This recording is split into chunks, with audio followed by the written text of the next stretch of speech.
Welcome to the Midweek Mailbag, your Detroit Lions midweek podcast where we answer some of your Detroit Lions questions. My name is Jeremy Reisman. I'm the producer over at Pride of Detroit. You can find me at Detroit Online, wherever you want to find me. With me, as always, is the managing editor, is the machine, is at Erik Schlitt. And you always got to remember to spell that with a K or he gets mad. He might not tell you, but he gets mad behind the scenes. It's Erik Schlitt. Buddy, we're back on the podcast feed.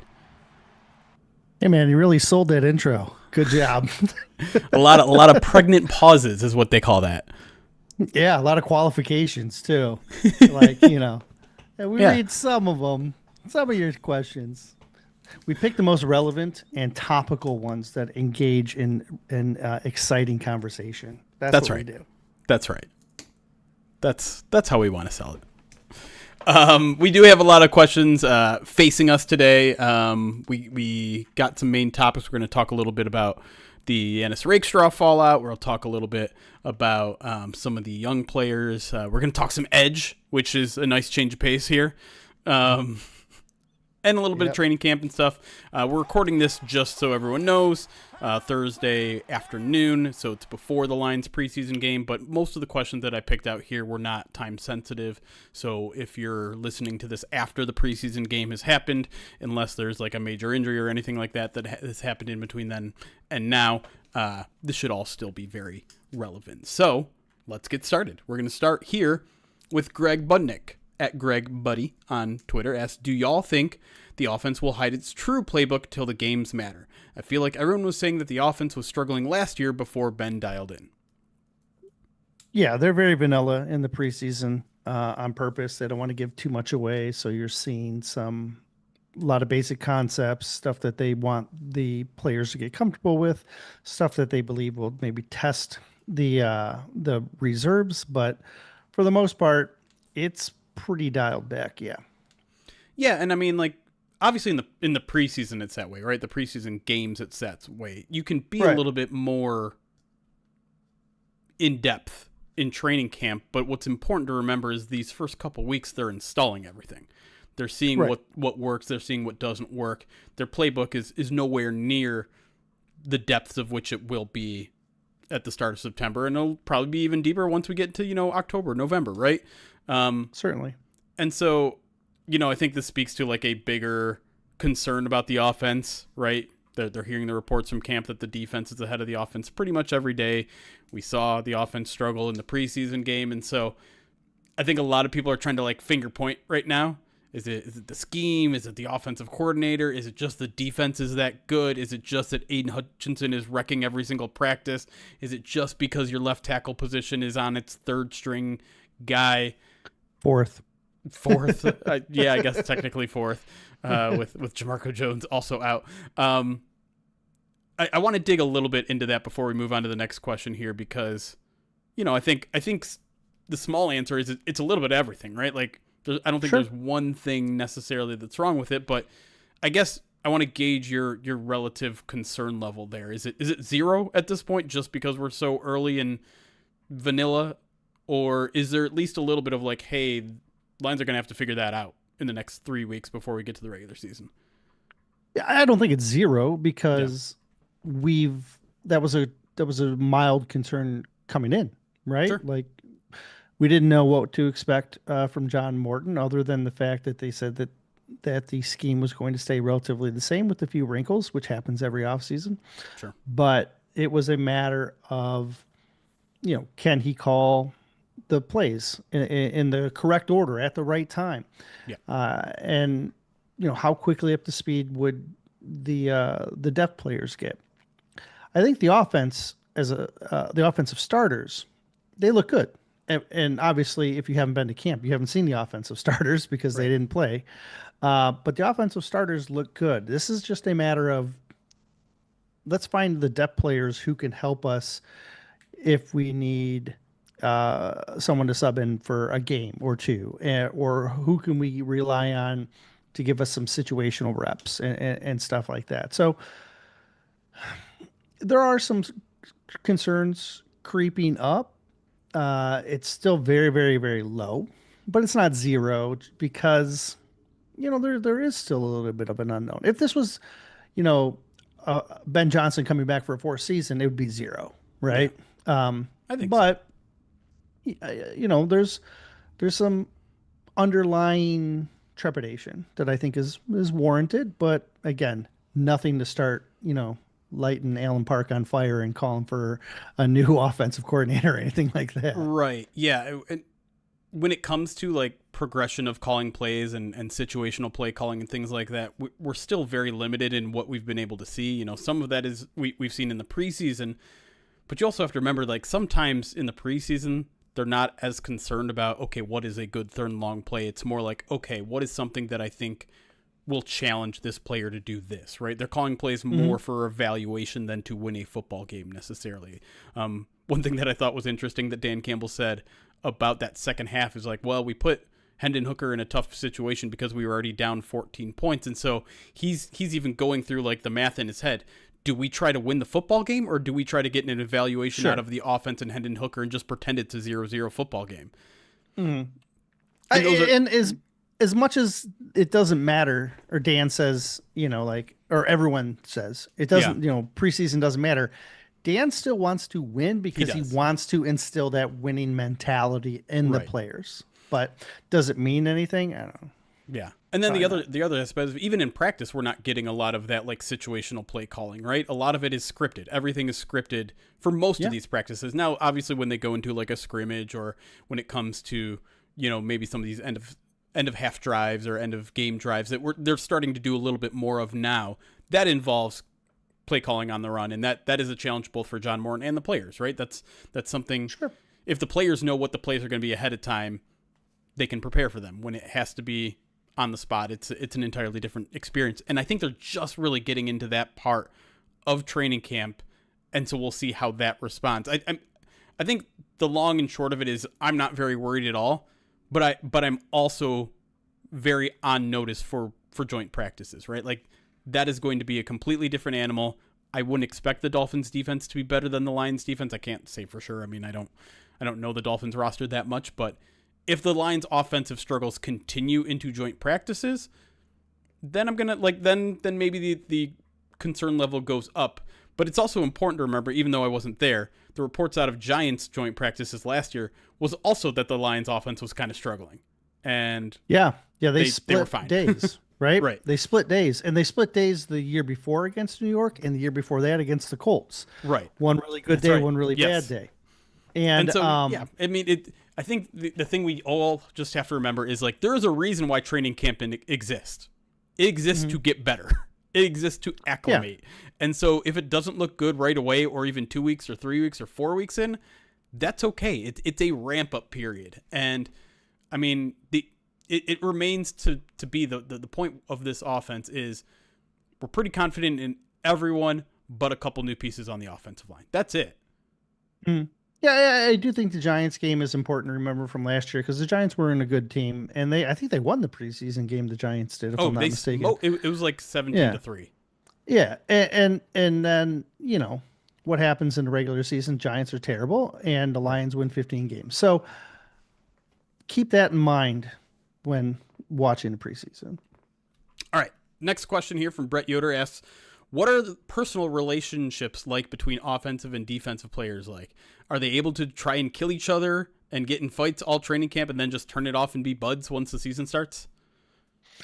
Yeah, there's definitely a level of competition that is intense but friendly.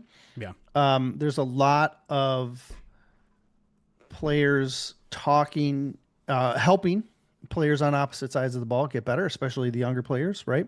Yeah. We've talked about that recently with like TJ Reader helping out Tyleik Williams, but also then helping out Tate Ratledge. Yep. And we see that a lot. Now, for the guys who get in scraps, I don't know if they're going in the locker room all buddy-buddy, but I think there is a common bond of community amongst them. Like, Skipper and Barnes have gotten into a scrap, like, I don't know. They got in like 5 or 6 last year. They've gotten into one already. I don't know if those guys are hanging out on the weekends or anything like that. but they definitely have a level of respect for one another Yeah. that is, I think, throughout the locker room. So, yeah, the scraps are the scraps. A lot of times it's guys just really trying to establish themselves. Remember, they're fighting for jobs. Right. And so, but yes, the level of respect that they have is very high, and you never see things like carryover. Yeah. I wish I had my notebook near me because I'm just now remembering a thing from training camp. Last practice, you weren't there, but I forgot to include it in my notes and in the PODD video. There was a special teams rep where someone beat Craig Reynolds, and that is a pretty rare occurrence during special teams drills. So he was like super pumped about it and got super in Craig Reynolds' face. And like for several seconds, to a point where I'm like, Craig's putting up with a lot of crap right now, but they kind of hugged it out in the end, and they were totally fine. And I think that's a good example of like being super competitive, but yeah, being able to flip that switch. It might not, like you said, it might not happen right away. It might take you cooling off and getting to the locker room, and maybe it takes another day after that or whatever. But in general, I don't think those sort of things linger very often. And I almost think there's a little bit of a camaraderie when it comes to training camp because it is so hard on everybody, right? It is an endurance test that I think everyone, it's almost like experiencing trauma together, where you just like, you understand and you respect the people next to you a little bit more for just having gone through it. But the one thing I will say is that the locker room is very cliquey too, right? Like you mostly spend time with your position groups, generally speaking. And so, it's not like the running backs are hanging out with the linebackers very often, although they are actually pretty close to each other in the locker room. Maybe like running backs and defensive backs, they're a little bit further apart. The offensive line is its own clique, right? Yes. On its own. And they're all kind of quirky guys, and they're big. But I also find it very humorous whenever anybody tries to take on an offensive lineman, because the offensive linemen are just so big. Yes. Right. So it's fun to watch. Yeah. All right. Next question here comes from Jared. Asks, I'm interested in how you feel you've seen Hassanin and how he compares to Josh Pascal. Does Hassanin look? How does Hassanin look compared to how Pascal looked as a rookie, and how does he look compared to the Pascal of last year? Sorry, I muted myself. Noise in the background. So Hassanin, I think, is a different. It's easy. I get the idea, the idea to want to compare players, and we did this kind of last week when we were being asked to compare Kenny Galladay to Tesla, right, and while they play the same position, they're actually different kinds of guys, right? Like Pascal is more of a kind of a big end. He's more of like a guy who's going to play the Marcus Davenport role. Like he can play the 4-eye, he can play the 5 to 7. He can do a lot of things trench wise. Yeah. Hassanin is more in the Aiden Hutchinson role, where he's more of like just a pass rusher. He's a good edge setter. You're kind of leaning on him to be on his own, and you see that in their. Well, Pascal in the past, but you see that in how they're using Hassanin this year. They're repping him behind Aiden. They're having him do similar things to Aiden, and in all honesty, it wouldn't surprise me at all if Aiden takes 90% of the snaps at that kind of rush end, and then Hassanin sees the other 10. Right? Like, and that's fine for the rookie. Sure. And you can do that with Aiden because he's such a freak of nature, and so they are very different. I don't think they're going to try and expand Hassanin's role beyond that rush end until he kind of has it down, right? Yeah. Like with Pascal, you have more positional versatility. He's a bigger, he's a little bit bigger. He's a little bit more of a power-based guy, whereas Hassanin has a little bit more range in his pass rushing arsenal, and so, or potential, I guess I should say. So they are kind of different players in that aspect. So. It'd be interesting to see how it all unfolds, but we're going to have to be real patient in watching Hassanin develop. Yeah. Right. He's got a long curve. I feel like people are getting a little ahead of their britches, and I understand why, right? Because he looked good. He looked really good in the preseason game. Right. And And like I think I mentioned after that preseason game, a lot of the things he was doing to me showed like he is extremely coachable. The fact that he is, as a guy who plays with his hair on fire and he's in his first NFL game, for him not to like get out of his assignment, not overrun the quarterback, not do things that young players typically do, and stay pretty disciplined when it comes to his rushing lanes, and stay pretty disciplined when it comes to setting an edge. Those are things that sometimes it takes a long time to learn. Some guys, guy, I think we got a question about, comparing Hassanin to James Houston. James Houston was a guy who never really learned how to do that, right? Correct. And so for him to display kind of that high-end stuff right away, it certainly speaks to his promise. It certainly speaks to his potential. It certainly speaks to his smarts. But in terms of like the technique of his game, I think there's still a lot to be developed there, like learning the pass rushing moves, because while I think Hassanin was a really good run defender, that spot also requires a fair amount of pass rush, and that is something that I still think requires a lot of refinement to where he is right now. Yeah. We're not seeing a lot of pass rushing reps from him in training camp. I don't think we saw much of any pressure. I mean, he had one opportunity to sack the quarterback on Thursday last week where, the quarterback got away, and it felt kind of like a little bit of a sack coverage pressure, whatever you want to call it. Either way, the point is, and I think maybe that's where people are conflating the Pascal and the Hassanin stuff, because Hassanin looked like such a good run defender, and like, oh, well, maybe he's that closed end type of guy. But in terms of his body, more lean, more small, more in that pass rush role. Yep. All right, next question. Go ahead. Yeah, I was gonna say he's gonna get there, and he's trying a lot of different things, but yeah, you gotta be patient. Yep. We'll stick with the edge here. Talk about some Marcus Davenport. Our good friends at Talking Grit asks, do you find yourself getting your hopes up for Marcus Davenport? How many games would he have to play for his contract to be worth it? I am getting my hopes up with Marcus Davenport because he's played well. In camp, he's shown to be a very good complement to Aiden. He is obviously not at Aiden's level, but again, you don't have to be to work on the opposite side. He's positionally flexible, so you can flop him and Aiden without even worrying about it. He can stand up, he can put his hand down. He's got good power. Does have some pass rushing moves, even though it's mostly power based. I think if he can stay healthy, he'll be exactly what the Lions are hoping to get out of that position. I don't know how many he has to play to be healthy or to justify his contract. Yeah. I don't know. It's hard to say. History says he's not going to play a lot, but you keep your fingers crossed and you do get your hopes up.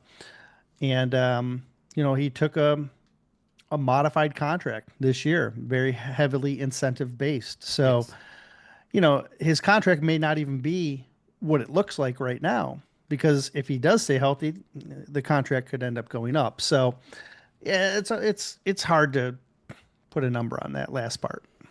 Yeah. I mean, let's also consider the contract. Like, I understand people were upset that they signed him because now he's taking up a roster spot and people don't have faith that he's going to stay healthy, but his cap number is $1.75 million. Yeah. It's nothing.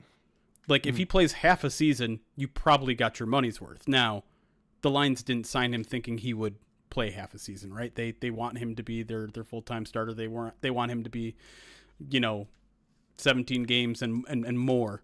And I'm not here to predict that sort of thing. I'm not here to even express concern about it, because what good does me being concerned about him potentially getting injured serve, right? Maybe it happens, maybe it doesn't. I don't get a sense that it's more likely to happen to him this year than it was last year or the year before, right? Like, the injury that he suffered is not like a habitual injury or a joint issue or anything like that. So there's nothing about where his body currently is at that would suggest he's more prone to being injured this season. So in that sense, I'm not worried about it. Now, he's been really good at camp. And I think we all know he's a really good fit. But I think if there's something to temper your expectations for that isn't injury related, it's that left tackle position that he's been going up against all camp, which has been Dan Skipper and Giovanni Manu. He's going up against backups, so he should be dominating camp, right? He should. Sure. If he is going to be this team's starting right defensive end, typically going up against the left tackles, he should be having one of the best camps he's ever had, and I would say he probably has, right? We'll see how things look when Taylor Decker finally comes back. Maybe it's early as next week. That's to be like I'm almost more concerned about that. Like, okay, what does that look like when you're going against starting level talent than I am about the injury stuff? Because again, I don't see a point in just getting overly anxious about injury stuff that we don't know if it's going to happen. From a contractual standpoint, I'll give you the two comparisons. Al-Qadim Muhammad, who we haven't talked about, but is a clear backup to Davenport, is making 1.2. So compared to Davenport's 1.75. Hassanin is making 900,000, so just about half, which is, I guess, fine. Sure. But then Pascal is making almost 2.5. Right. And he's going to be hopefully, kind of helping to split, but ideally you're going to have Davenport doing more. And so Davenport isn't making as much as Pascal, and he's clearly a starter over him. So don't get too worried about the contract stuff. It'll work itself out. What's fascinating though too is the Zadarius Smith stuff, right? And that kind of got rekindled with some of Brad Holmes' comments this week. It certainly made it sound like it still remains a possibility, if not probability, that they add him.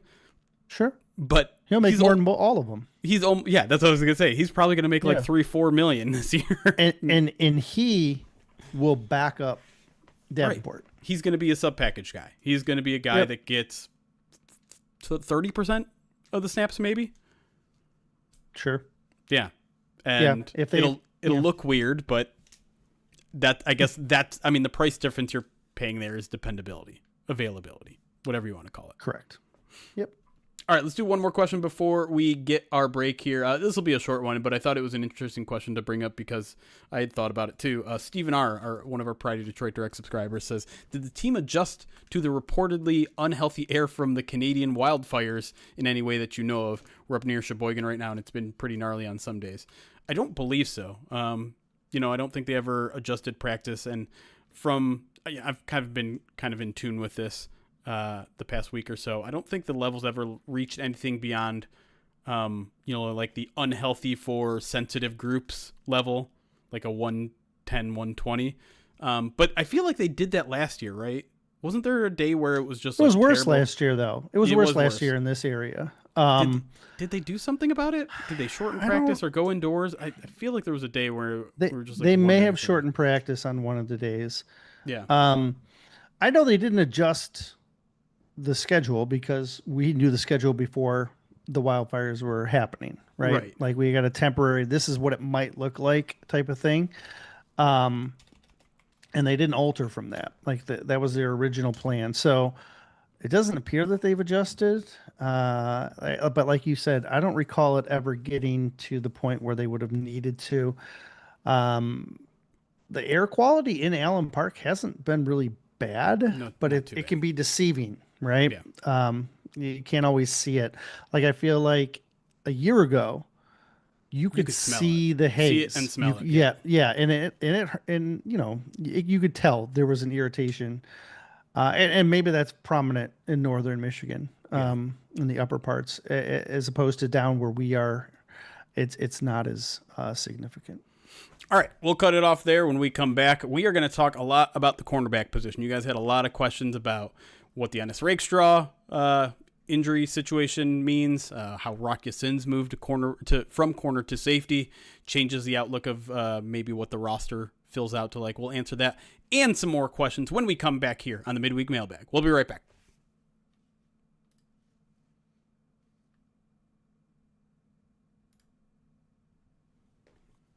All right. We are in breaks. Time to answer some of your questions. And I'll start right away with Lions fan CA. Lions fan in California, who asked, can you answer this? I think Cooper is doing well at edge. I don't see his name anywhere on the depth chart. Please let me know where you think. So I'm assuming maybe he's a DT because he's kind of all over. Yeah. So he should be an interior guy. I haven't looked at the Lions' new depth chart. He's right there. So he's taking another DL. So they have edge, DL, DL, edge. Right there. They have him at the very end, which is pretty common for UDFAs to be at the very end. What's hilarious about those DL spots is that all 6 of them potentially might not play. Right? Ahead of them? Reader, all McNeil, 6 guys Tyleek, Lopez, clear, right? Wingo, and Pat O'Connor. Yeah, that's, yep. Lopez didn't play last week, and Tyleek didn't play last week, but one or both may need to play. But if they don't, because then you're only left with 3 guys, then it gets a little tricky. Yeah. But because unless Broderick is not injured and just and he's like walks back and he's ready to go. But we don't know. We haven't got any confirmation from Broderick. Yeah. So and so like Broderick. Cooper has been mostly interior, but he does split out outside a little bit. Yeah, they do that with a handful of those reserves, right? Chris Smith does that. Yeah. Pat O'Connor's really the main guy that you're going to see do it when he plays. But we've seen it from O'Connor, Smith, and Cooper, and then that might be it. Oh, maybe Adams. I don't remember if Adams has done it too, but it feels it's in his range. Let's put it that way. Why not answer your call? First of all, I'm just now seeing that I have a missed call from you, and seeing that it was at 11:13 p.m. last night. I feel like you don't know me as well anymore, because anyone who knows me knows that 11:13 is way past my bedtime. I sent you a message at 9:15, and I was like, well, he'll get it in the morning. Yeah. I mean, 10 o'clock is usually the time I'm at least winding down, if not already unconscious. Let me get to some alerts, and then we'll jump into some questions here. Not too many alerts so far. Hold on. Did you make the edit John yes. identified? Okay. Yep. Sports Turf Pro, thank you for the 28 months. Says anniversary and birthday on the same day. How lucky am I? Hey, happy anniversary, Sports Turf Pro. Hope you have a nice little dinner or something lined up. Light Horse, thank you for the 33 months. Says long live the machine. Thank you. John Edquist, thank you for subscribing on YouTube. And MJ Lee, thank you for the 27 months subscribed on Twitch. I thought you were at the DQ near you I did go to DQ last night. That did happen. But I was not out until 1:45, I assure you. Oh, Karen just got here. We have to start the show over. Welcome to the midweek. No, if Taylor Decker gets a long-term injury mid-season, what would the plan be? Should we be looking out for the Lions to pick up a tackle? No, I think it's say that one more time. If Taylor Decker gets a long-term injury mid-season, what would the plan be? Oh God, it was just Dan Skipper, right? Oh, I mean, maybe you would try to go out there and trade for someone like the Vikings were able to do last year, but the right guy has to be available. Yeah.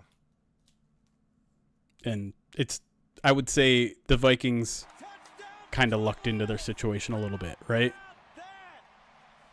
Oh yeah. It's not often that a starting capable offensive tackle is on a crappy team and will, on the last year of their deal, team is looking to rebuild. Like, the stars kind of align there. So, it's certainly on the table that they would trade for someone if that guy is available, but I think if there's anything I've learned this training camp, it's that Dan Skipper might struggle against Aiden Hutchinson, but everyone else on the roster struggles more. Yeah, everybody struggles against Aiden, unless your name is Penei Sewell. Right. Do you guys have an article planned about Hooker? I feel like fans have forgotten where he is and where they should expect him to be. I mean, I did a little film breakdown of his 11 dropbacks in the last preseason game. What sort of article are you? Like a everybody calm down about Hendon Hooker article? That might come after the game. Yeah, I don't know. I mean, like I don't think there should be zero concern about Hendon Hooker. My biggest concern, honestly, is that he hasn't looked great since the preseason game. Like these two most recent practices, it feels like he's a little rattled. And maybe that's my own perception, and I'm projecting onto him. But I don't think he was particularly good these last two practices, and maybe that's nothing. But we'll see. We'll see how it looks. Looks on Friday. I'm willing to withhold judgment. I was listening to another Lions podcast yesterday, and they all seemed very optimistic about the strides that Hendon Hooker has taken this offseason, and I certainly felt that way through the first week, right? Like I think you and me both saw a little bit more decisiveness, the arm talent, just the ability to get through your progressions. I feel like that hasn't been consistent since. I don't know. What's up, Lost Oceans? Welcome back.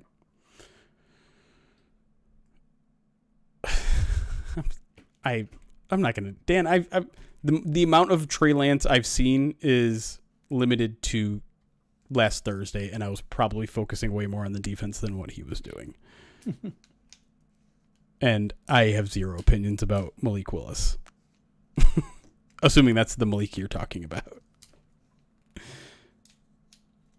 I don't want Malik Willis here. Let me be clear.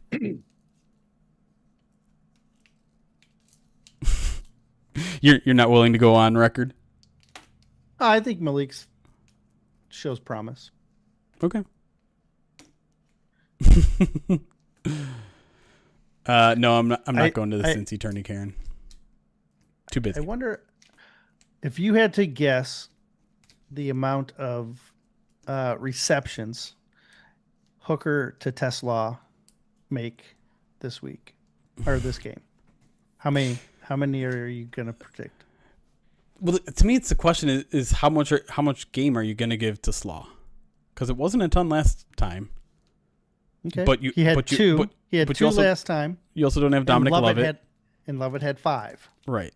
But Lovett played the whole game too. Where does Lovett to 9 targets go? That's kind of the bigger question. Well, factor that in. Yeah. So that Argantis has what I talked about on the POD cast. Like I think half of those targets go to Mr. Preseason, Tom Kennedy. Tom McKay? That's right. I think my guess is that Jackson Meeks is the other starter. And I think he'll get a couple more targets then. What he got last week. I'm just going to I think the over-under should be set at 2.5. I'm going to take the over. But I would take the over as well. I'm only predicting 3 to Slaw catches. Okay, I'll take the over on that as well. Okay. And a half of football. Yeah, okay. I'll I don't think he's going to play full half. You get 3 and under. I'll take 4 and over. Okay, deal. I think he'll play 0 on the line. Do you think they'll give him a full half? I kind of hope they do. Yeah. And Hednan's going to look his way, but yeah, I do. I always fear the Reaper, Tom Kennedy. The Reaper. How's the relationship been between Morton and David Shaw? It's a really good question, and I'll be honest, I feel like I haven't seen David Shaw all camp. I saw him once, and I'm like, hey, that's around. David Shaw, right? Yeah, he's around. But I feel like I don't notice him out there on the field. I don't know what he's doing out there. What does he do? He moves between position groups and stuff. He spends time with. I've seen him with a lot of the different position groups because he's a passing game coordinator. So you're going to spend a lot of time with quarterbacks and a lot of time with wide receivers. But he is also. I've seen him over by the running backs as well. But he's more or less just kind of like a whisper in the coach's ear, as opposed to a guy who's like getting in on the action and like trying to make corrections on what players are doing. He leaves that to the position coaches. And I think that's the correct approach. Yep. But he's observing. He's identifying strength. I mean, I would guess he's identifying strengths and weaknesses on these guys. He's getting a lot of. He seems like he's just paying attention to a lot of like what these guys are doing well. That would be my, based on my observations of him. That's my assumption on what he's doing. And so then he just kind of whispers in John Morton's ear and tells him, hey, this is what I think about this. He's quite literally the John Morton whisperer.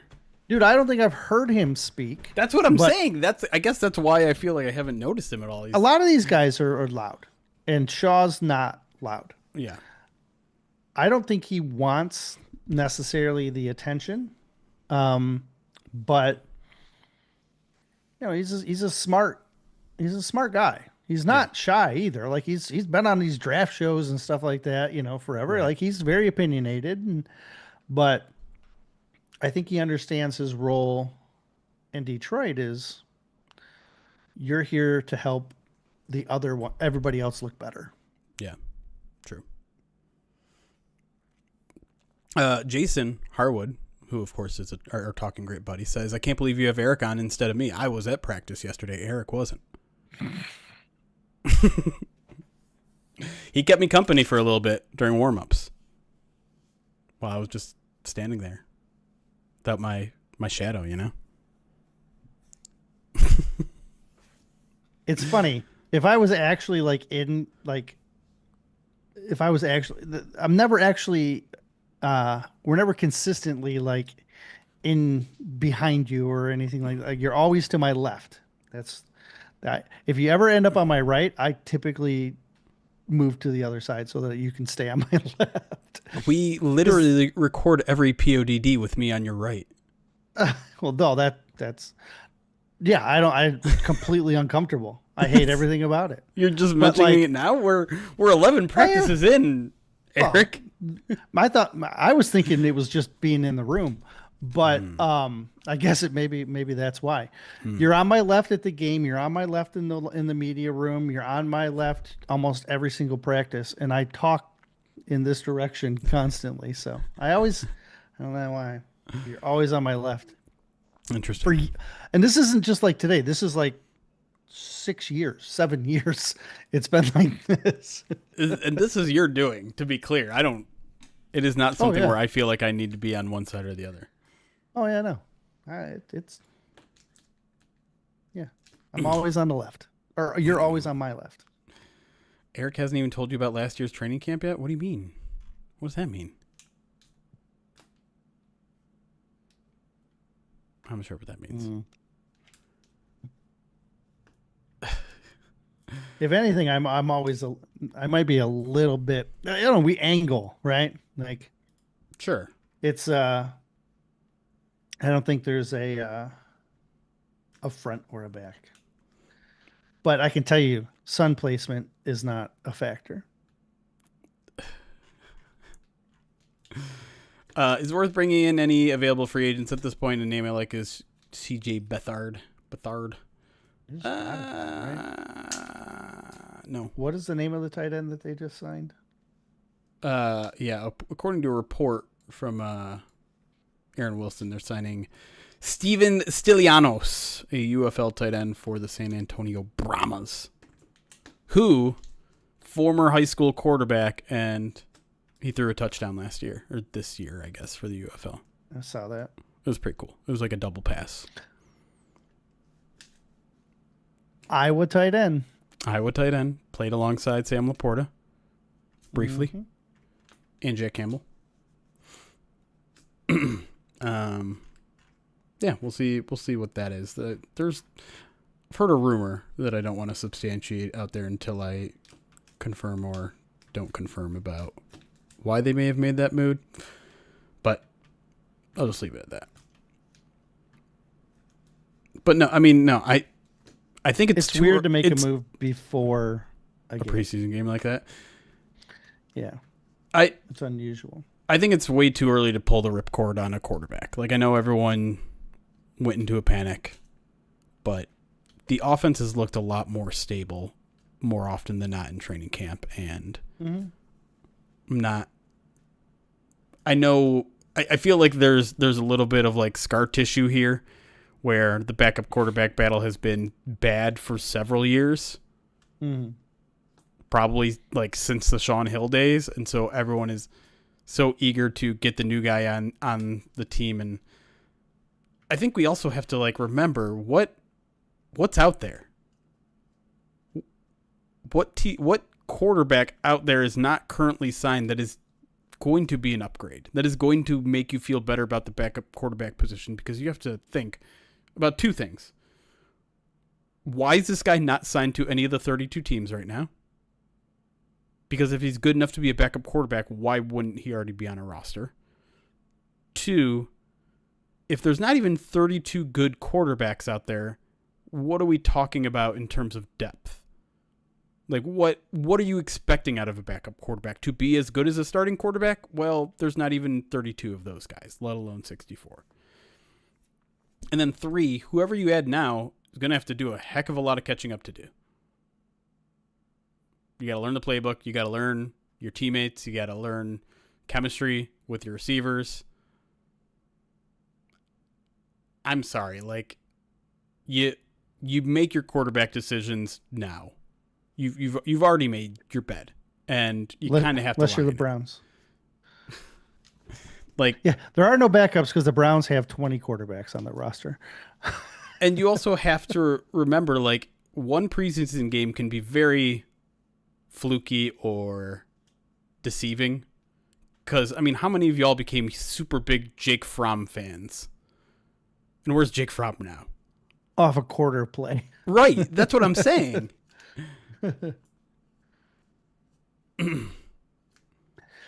Look, if they wanted Teddy back, I bet they could have got him. The fact that they didn't go get Teddy, I think, is telling. Sure. Oof. Rashawn Slater down at practice, getting carted off. Don't like that.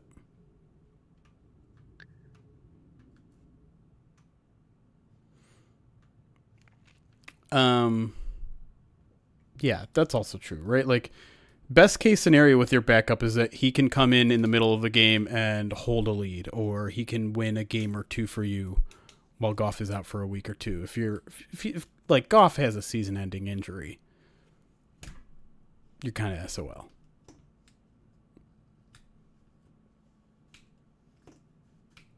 Yep. You're going to have to play Wildcat with David Montgomery. Oh, God.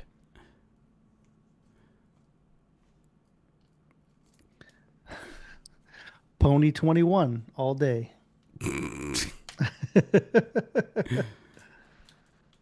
mean, maybe you just tried out this new UFL tight end as your next quarterback. Steven Stylalaba. Rotating quarterbacks.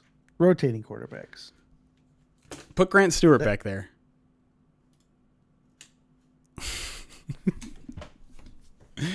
Grant Stewart Wildcat with both David Montgomery and Jahmyr Gibbs next to him. How do you stop that?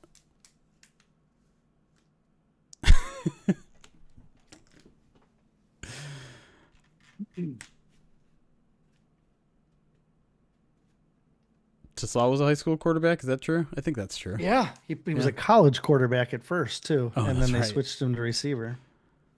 How's the kickoff team looking? I mean, they run so few live reps. Right. It's very hard to tell. And it's just like an ever evolving and changing unit and putting this guy there, putting that guy there. It's hard to say. When Bates decided to stop trying to fluke the ball, he was placing the ball a lot better. True. Just kicking it standard seems to work very well for him. But he's going to try those quirky ones just to see. They're going to keep doing it. Everyone's now clamoring for Tom Kennedy as a quarterback. Oh yeah. He's got a great yards per catch or yards per reception average, right?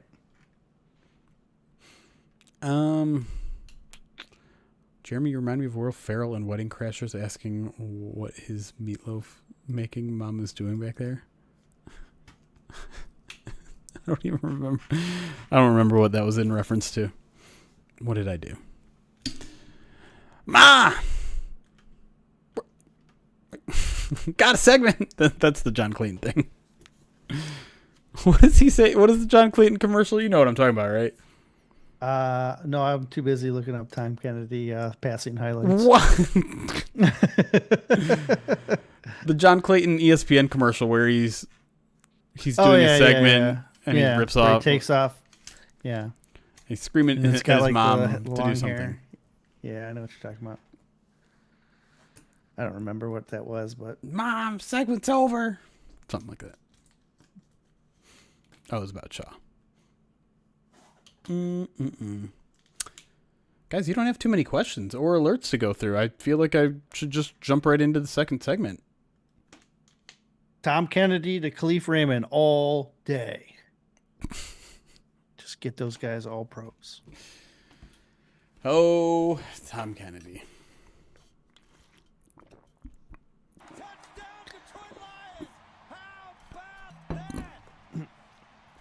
Excuse me. Mr. Broker, they give the 40 months subscribed on Twitch. Appreciate that. Using your tier 1.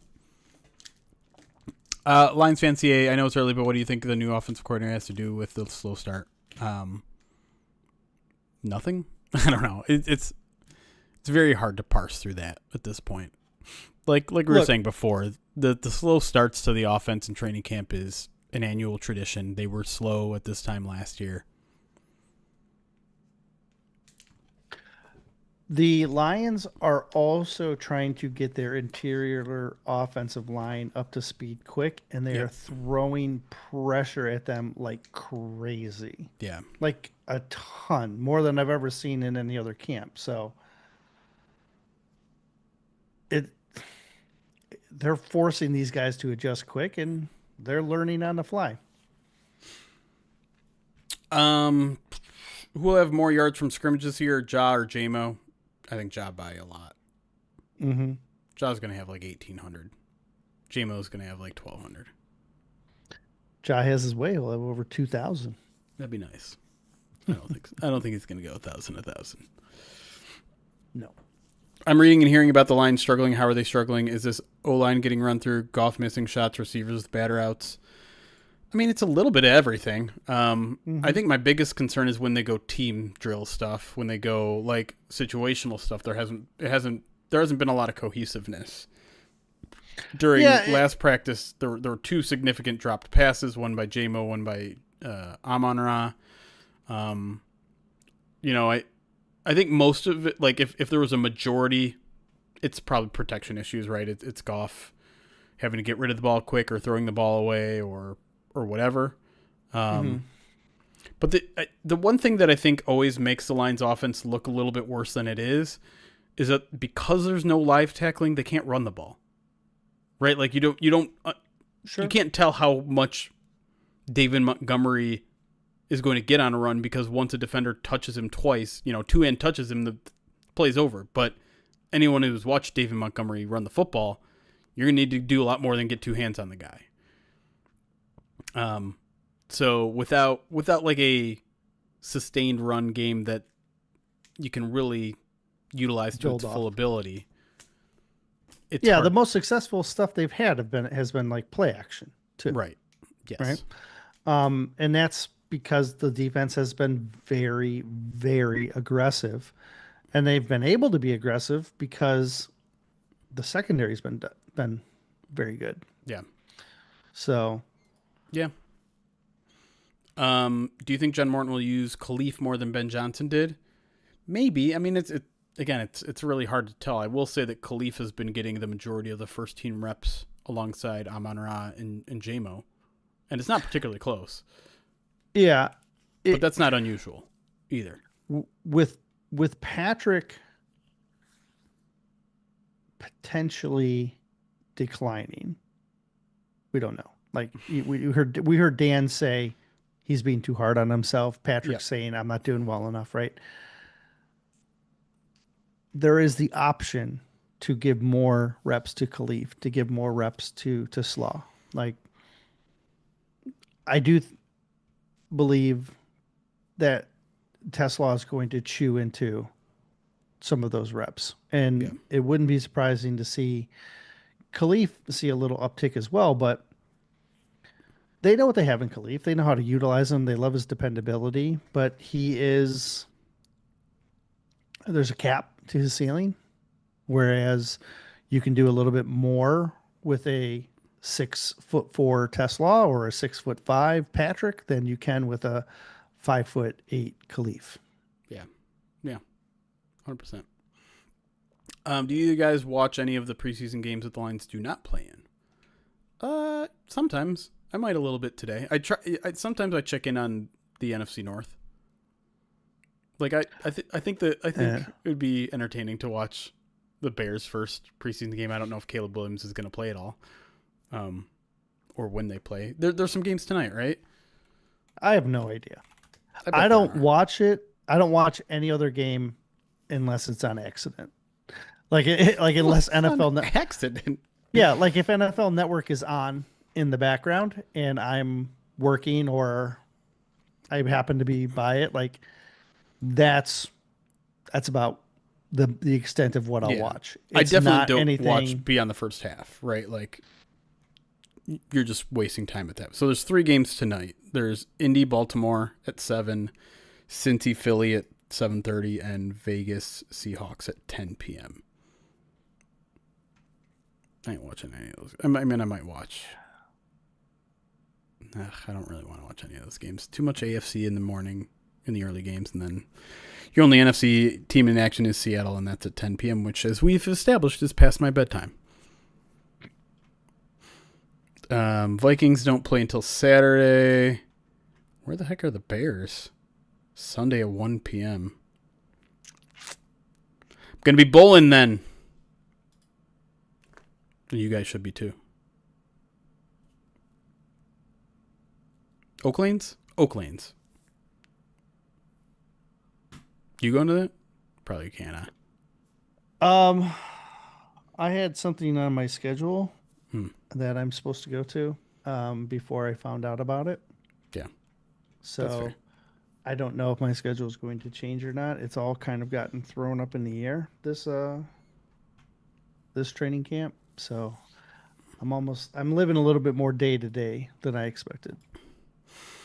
Lost Ocean says, our friend Mike Payton put out a recent prediction as to who will make the Lions practice squad. He had 3 wide receivers making the practice squad. Is that common? Seems a bit excessive. He has Meeks, Bell, and Kennedy.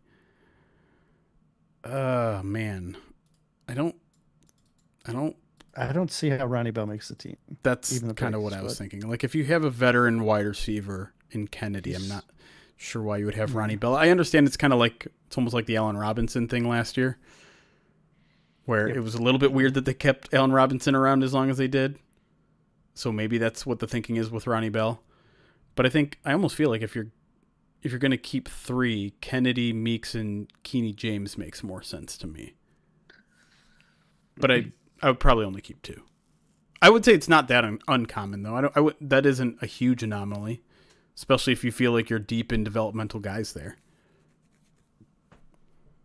But if you're keeping 6 on the roster, 3 seems maybe a little excessive, especially with 2 veterans. That to me is tough. You're looking at last year's practice squad? No. I was thinking I would have probably predicted 3 safeties, but maybe not anymore now that Dane Jackson's on IR. I don't think they're going to want to lose any of their safeties. Yeah. But that might be... Who do you have in the lead right now for safety 4? Assuming that we're considering, what's his name? Eagles guy. I had Norris as my kind of next guy up, but I think Strickland has played better over the last week, including the game. And Kennelly is always a little bit of a wild card. What's interesting to me is if they're cross training rock, I wonder if you end up with like Branch, Joseph, and then a Maddox and Rock combination of guys that can play both safety and corner. Yeah.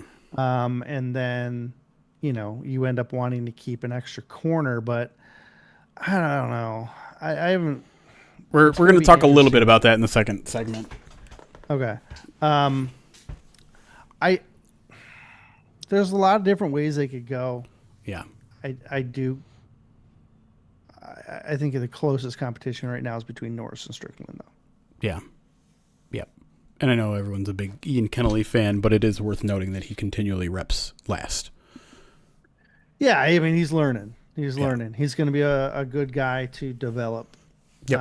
I firmly think they're going to want to do their best to keep him around. Yep. But Norris and Strickland have a year in the system under their belt and have played NFL games. Right. Yep. That certainly matters. Patrick K asks, how confident are you that the Lions are going to be sustainably competitive like the Ravens and Bills, and why? Relatively confident, and Brad Holmes. Right? Right. I know, it feels like every time one of his draft picks doesn't work out, everyone freaks out. And what's Right. Brad Holmes doing? And so the Ennis Rakestraw injury, everyone's like, oh my God, he can't hit on a second round pick. What's he doing? He's got to stop all these injury. Except for Branch Except and Laporta. for Branch and Laporta. And it's just like, okay, I get it. You didn't love the Josh Pascal pick. You didn't love the Levi Onwuzurike or in this case, Ennis Rakestraw picks. And yeah, it has been bad luck with all three of those guys, but it's just like, can we look at the bigger picture here? Can we talk about getting Christian Mahogany in the 5th? Can we talk about Amon-Ra in the 4th? Can we talk about nailing your first Derek 4 Barnes. picks in the 2023 draft? Derek Barnes in the 4th. Derek Barnes in the 4th, making the right decision on your edge rusher, making your right decision with Panay over some of the other options there. Mm-hmm. Terrion looks like he was probably worth it. There's just it's this disease that, listen, I think everyone has this, right? I certainly have this where if I'm getting a flood of compliments and one guy says, you suck, you're a libtard, whatever. What's the one thing that's going to stick in my mind? The negative thing. We all have this sickness. And so we tend to focus on the negative sometimes with Brad Holmes, where it's just like, and listen, I'm culpable too, right? I've written a couple of critical articles on Brad Holmes, but you just sometimes need to take a step back and be like, well, bummer that didn't work out. And even with a guy like Ennis, and again, we'll get to it in a little bit. I'm not ready to give up on that guy. Yeah, depending on what his injury is, it's still possible he could come back this season. It's Right. not like his season's necessarily done. But I mean, if it's significant, there is a possibility that his season could be done. There's a really wide range. You could be gone anywhere from 6 weeks to 6 months. Right. And we don't know. Yeah. Oh, we'll talk about Christian Mahogany crew. Don't you worry. Terrion's not back at practicing yet. He was working with the trainer pretty good last time I saw him. So I talked to Vaki, who had the same hamstring injury, and Vaki was like, yeah, they weren't going to risk it until I was all the way back. Yeah. Essentially. Right. So and that was with RB4. Right, not CB1. Right.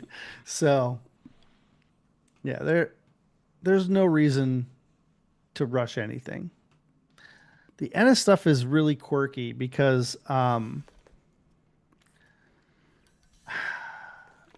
do wonder if maybe he tried to get back too early, and his chest contusion was on his left side, or was it the left side?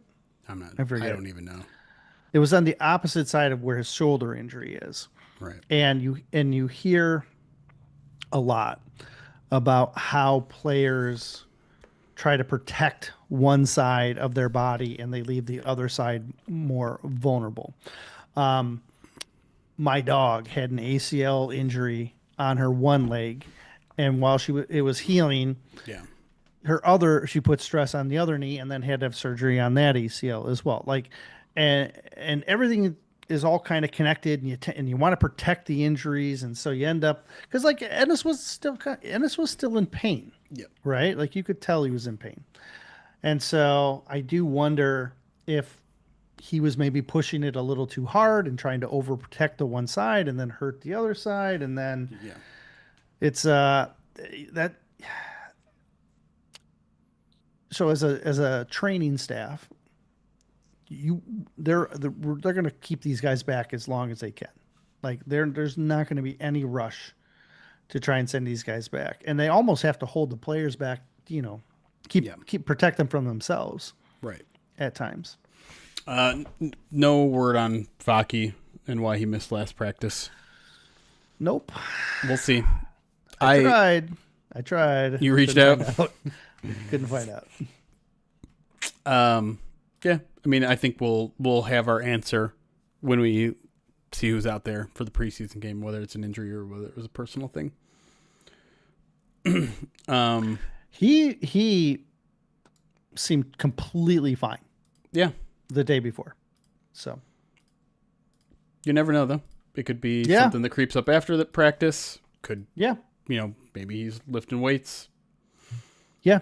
You never know. And it could be they were like, hey, we don't like how your hamstring's feeling, so you got to take another day. Yeah. Like I said, overly cautious during training camp. That was one other thing. When is Gibbs going to really show that he's worth the 12th pick? Holmes really swung and missed that one. Yeah, exactly. Don't forget Frazier, who will start next year. Ooh, that's a bold prediction. Got to see the guy practice before we start slotting him into a starting role. It's a bummer we don't get to see him though. He's going to spend his year very much like Christian Mahogany, essentially, right? Where all of his development is going to have to happen behind closed doors, and then he shows up and absolutely destroys his 2 starts. I mean, that'd be be so good. The ideal situation.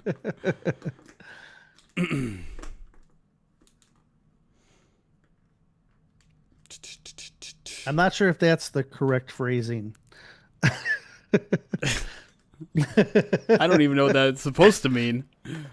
Red shirted is I think shirted. What we're going for. Shirted. All right, I think it's time to get back into the show. Hold on to any other questions you may have. Who gets the 2 return pups for you? Who knows? Ennis may need one, right? Oh, return IRs? Yeah, that's right. You get those 2 spots at cutdowns. Ennis is certainly a candidate, right? If he's got a 6-week recovery, you're going to hold him. And, it takes up a spot on the 90-man roster, but you're going to be fine. Yeah. You don't need the other spot right now. Like, no one has suffered a serious enough injury in training camp. Right. Other than, I guess, Dan Jackson, but you've already put Dan Jackson on IR, so. With Miles being on the PUP, if he stays on the PUP through the preseason, then he can stay on the regular season PUP. Right. And that does not take up means, one of the 2 IR return spots. Right. And then, so that's a separate category. Yep. So then he has to miss 4 games, but he can stay on the PUP as long as he needs beyond those 4 games as well. So the reason they're keeping these 6 guys back here on those PUP and IRs is because if none of them are ready to return, and you're thinking about maybe that's going to extend into the year, it's better to use a PUP on them than it is an IR, because there are no limits to PUP and NFI, whereas IR, you do have limits. You have a limit of 8 guys that you can return during the season. You have a limit of 2 guys that you can, if it happens, that you can carry over, but they still count as part of that collective of 8. Right. So IR gets tricky numbers wise. So if you have a guy like Aleem and Malcolm, who you can just keep on the PUP, who are expected to start on the PUP and miss the first month of the season, that's great because you can return them from that and it doesn't count towards your 8 IR spots. So I'm still very curious how they're going to treat a lot of those PUP and NFI guys, because there's so many that are just like seemingly right on the bubble where they're probably not going to be ready week 1 or week 2. But can you carry 3 or 4 of those guys where it's just like, well, we're not going to have them for the first 2 weeks. So I think you put Dorsey in that category. You put Wingo Miles in that Frazier. category. Frazier to me is not much of a question. I think you keep him on PUP. You don't And need him. Pascal. Yeah, I don't think you need him at all. You just Right. don't want to, you don't want to stunt his development much Right. because he can't practice during those times as well. Right. But I think with Dorsey, with Wingo and Pascal, those are all pretty tough decisions. And I think it's just going to depend on how close those guys are, because I thought Wingo and Dorsey were going to be way closer than it seems like they are. And I think even Dan Campbell, when he was talking about all those guys, he mentioned Dorsey. He's like, I think he's the closest. We might get him towards the end of camp. He did say that. And then He also changed his hairstyle to me. I thought he was coming back a week ago when he changed his hairstyle. I thought he moved to the dreads. Like, all right, we're strapping up. Exactly. I thought he's getting ready. Yeah. And then Pascal to me is a really tough one too, because Dan has already said, like, yeah, we should be able to get him on the practice field early September. And even the way he's phrasing that, you're thinking, okay, well, I guess he's going to avoid the PUP, because in order to return to the practice field in September, you can't be on the PUP. Certainly sounds like that. But he also said, like, well, then he's also going to need like 3 weeks. And then you're like, oh, so 4 weeks into the season. It's kind of a DJ Reader situation. Right. I've noticed a lot of Lions writers have opted to keep him on the PUP in their 53-man roster predictions, and maybe that's just like so they can fit one of these Ukwu or Nate Lynn's on their roster. Maybe they're just taking the easy out. Maybe they truly think that way. It's something I'd certainly want to ask Dan Campbell about, but we're too far out at this point where he's probably just be like, I'm not. We'll cross that bridge when we get there. Right. Yeah, so but it's something that is, as an analyst, as a guy who's constantly doing bubble watch and 53-man roster predictions, it's something I'm constantly thinking about. And, I'd have a hard time if I was a player like Nate Lynn or Isaac Ukwu to not also be thinking about that all the time, thinking about, okay, is the roster spot I have even available? Like, is there that edge 4, edge 5 spot available right now, or are they going to keep Pascal on there and I'm fighting for a practice squad spot? I know you should. I know Dan Campbell specifically tells players don't play the numbers game, just focus on the thing in front of you. But I'm the kind of person that. Well, they do. They do it too. Like, right. And they'll tell you they do it too. Right. We've had players be like, "Hey, stop having me on the outside of the bubble and bubble watch." It's true. All right. I said we were going to get back to the show 20 minutes ago. We got to get back to the show. What's up, Fight? Thanks for joining us. All right, here we go.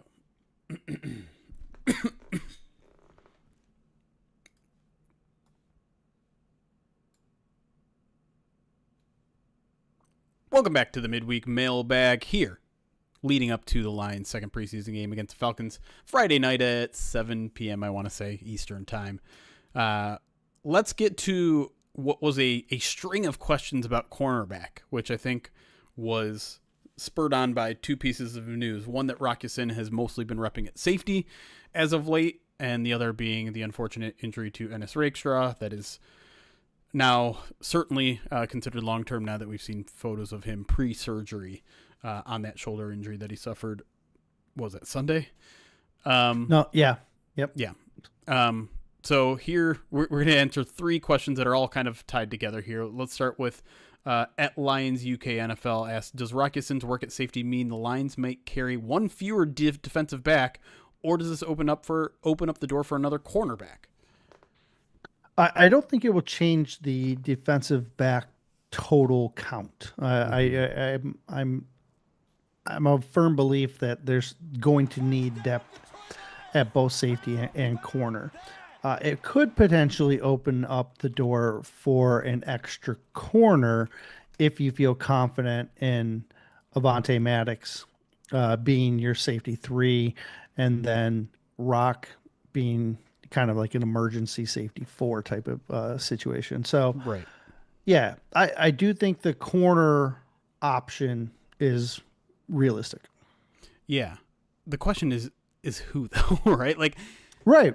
Because Yeah. I think the thing that's challenging this situation is that I like the Lions' safety depth a little bit more than I like their corner depth. Because, Mm-hmm. I don't know, you take Ennis Rakestraw out of the picture now, and you have Terrion Arnold, DJ Reader, Amik Robertson. I'm sorry, DJ Reed, not DJ Reader. And now I feel like maybe he's ready. He does want to DJ Reader Island. Now I think you probably bump Rock Ya-Sin off from the bubble, and now he's in, right? So now you have four guys there. Your safe guys at the safety room is Branch, Joseph, and Maddox. Mm-hmm. And again, you can put Rock Ya-Sin wherever you want, corner, safety. I think they're working him out at safety, but I think let's say one of the starters goes down, I think Rock Ya-Sin is going to play corner before he plays safety. And you also have to remember, like, Amik would also slide out to the outside if necessary, and they have Avonte Maddox who can play nickel. Right. This is the benefit of having these guys that are corners / safety / nickels is, while it looks like maybe you're shorthanded in one area, sometimes another position can come in and kind of help mitigate the damage there. But anyways, so after you get past Ya-Sin, it's Eric Hallett, maybe Khalil Dorsey if he's ready to go at some point. Well, that's the thing. Yeah, you could having Rock, position flexible could allow you the roster space to keep a Khalil Dorsey on the roster and not carry him into the season on the pup still. That's certainly possible. But yeah, if we're getting down to a numbers game, would I rather have Maurice Norris, Lauren Strickland, or Ian Kennelly over a DiCaprio Boodle? I mean, yeah, probably, right? Yes. And so, like, I almost feel like if there's an extra roster spot available now, and of course there's an extra roster spot available in the safety room now too with Dan Jackson going on IR. So there's a couple moving parts, and guys are going to have opportunities, right? I think it makes this preseason game a lot more important for those guys in the secondary. I think Maurice Norris, Lauren Strickland, and Ian Kennelly were already, like, in a battle of, like, maybe they could challenge Dan Jackson for that final roster spot at the safety as 4 or 5. Now they certainly have an opportunity. One of those guys seems like almost for certain is going to make the roster. And then, yeah, one of the corners could certainly make a case. It's just the issue is that all 5 of the guys there have been added in the past month. Like, they're guys that have kind of been drinking from the fire hose, guys that came off the street, guys that don't have a lot of play or experience to their names. So, they're going to have 2-3 weeks here, 3-4 weeks really to make their case. But, I wouldn't say there's anybody that stuck out from that group quite yet. Yeah, I wouldn't be surprised if even though Rock is getting cross-trained, the injuries that they've suffered, I wouldn't be surprised if they kept 5 corners and 5 safeties, right? Because the talent at safety is actually, I think, a better depth unit. Sure. And then you add in the fact that... But who are you counting Rock Ya-Sin as a safety in that situation? No, I'm counting Maddox as a safety. So you're saying 2 of Maurice Norris, Lauren Strickland, and Ian Kennelly make the team? I'm saying, yes, maybe it's Branch, Joseph, Maddox, and then Maddox Jr., which is basically Norris, who's basically doing everything to become Maddox. Yep. And then Strickland gives you might say, hey, look, now I have room for Strickland because of these injuries.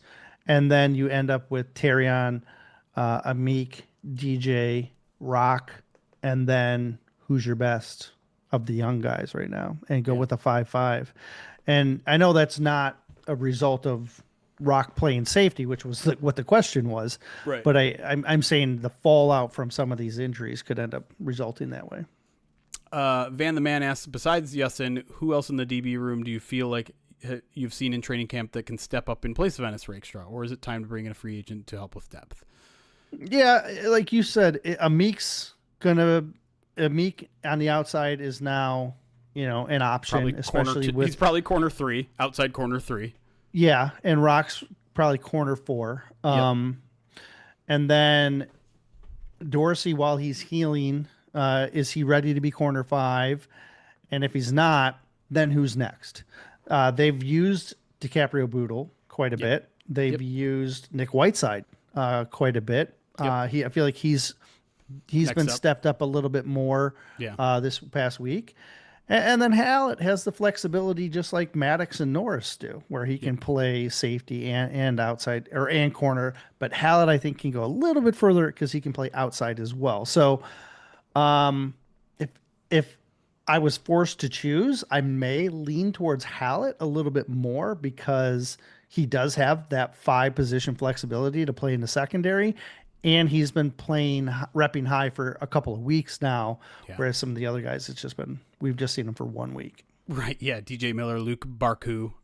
These are guys that we barely know. Nick Whiteside, I would say, is probably had the quickest rise amongst the Yeah. new guys. And so Yep. maybe if you're looking for a guy that you don't maybe know much about that could slip onto the roster just because of the injury situation, that's a name I would keep out in mind. In terms of like going out and getting a free agent, I mean, that's what they've been doing, right? Like they've signed five guys in the past month. I think that is their version of going out and getting a free agent corner. I know you probably want, someone more along the lines of someone you've heard of. I don't know if, what's the name of the brothers, the corner brothers?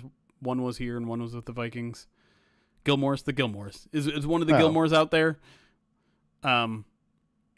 But the thing is, I thought one of them signed, but I don't know. The point being, like, a signing like that is for a starting position, and I think the Lions are happy with their four deep at corner. They would have liked for Ennis to be a part of that, and Ennis could have been corner 3. We don't really we don't. The sad thing is we don't really know where he was in his development because what do we get, like 2-3 practices out of him and half of football? He got hurt. He got hurt in the first practice. Right. Yeah, and then came back like just before the game.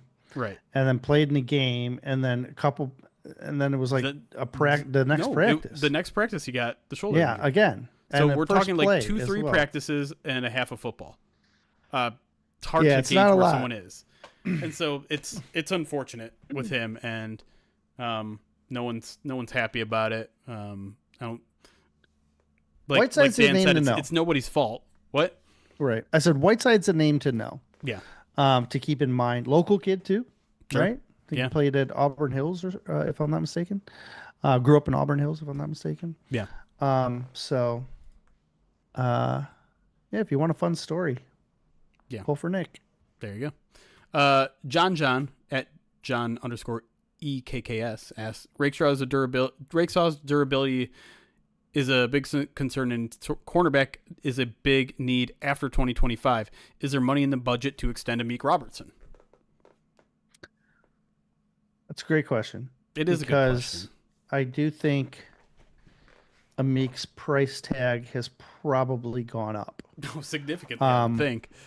And so he signed a 2-year deal. It was like $9 million. Is that right? That feels right. Well, he's in the back half of that deal now, so he's making like 6.4 this year.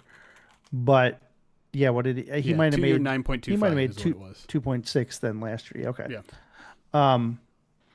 So if you do sign him, which I would be in favor of, I would guess it might be like a 2 or 3 year deal. That's really low cap the first 2 years and then a high cap in the third. When you're hoping that the cap increases significantly to kind of help mitigate that. So I would be in favor of retaining Amik because you know what you get in him. He has starter level talent, both inside and out. So, if you've got Terrion and Reed for a couple more years and then you re-sign Amik, you're keeping secondary of strength. I'd like to see them do it. It'll be interesting to see them try to balance the workload. I'm looking at the highest paid slot guys, right? It's Kyler Gordon got 3 years, $40 million. And he's a guy that can play inside and outside. I would say like that's the contract to compare him to. Well, he's not going to get that because he's going to be your 5th most important defensive back. And that's not a knock on Amik. That is saying I've invested in Terrion, I've invested in DJ Reed, I've invested in Kirby. Branch is I'm going to invest in him. So and that's, I mean, and that's why you might lose him. Right. That's because that was my point. It's right. like, I think the market for someone like Amik is going to be at least 10 million. It's going to be north of 10 million a year. Going from 2 years, 9.5 million to 10 million a year is a huge, significant jump. And again, like, it's hard for us without seeing what Brad Holmes' like budget board looks like, how much he's putting aside for Aiden, how much he's putting aside for the entire 2023 draft class, if he's putting any money aside for JMO. Like, I don't know.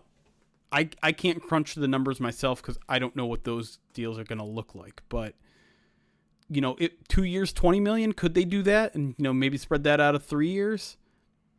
Maybe. But I do wonder, especially if he balls out again this year. Like, he's 27, so he's still relatively young, still has at least a couple years in him. So can you get him to a 2 or 3 year deal and make it reasonable? Because from his point of view, this is an opportunity to cash in, right? This is probably his best opportunity to get his last biggest deal. And it's just going to depend on what he wants. And sometimes he's going to want to chase the money. Sometimes he's going to be happy with being where he's at. I would say in general, though, players they're going to chase a little bit of money. And so I would not be surprised if the Lions can't keep him around.